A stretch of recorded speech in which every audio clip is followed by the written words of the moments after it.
Irrigation tab. Here we enter the performance of the effluent irrigation system. The calculator runs a daily soil water balance to determine soil water deficits and whether or not effluent irrigation could take place. If soil conditions allow us to irrigate, we need to know how much will be irrigated in a day to know how much the pond was lowered by.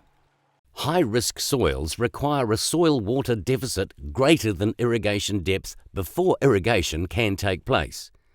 Therefore, on high-risk soils, the lower the effluent irrigation depths, the greater the number of irrigation days per year. Low-risk soils, however, do not have to match soil moisture deficits with application depth.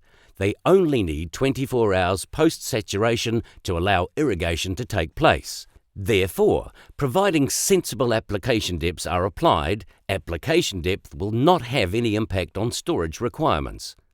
Check the Soil Risk Framework under the Help button for further info on this. The storage calculator assumes that effluent irrigation will take place every day that soil moisture deficits allow.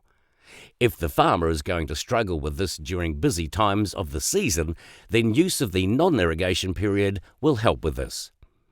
Enter the effluent application depth for both the winter-spring and spring-autumn periods.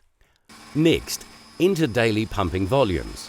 You can do it directly or by choosing to do this in options 1 or 2 by either entering pump rate and hours pumping per day in option 1 or by run length and irrigation depth in option 2. Lastly, if the farmer chooses to have a period when they do not wish to irrigate, during calving for example, then click on the No button and enter the dates when they will not be irrigating. Note that choosing this option for low-risk soils will often significantly increase storage requirements.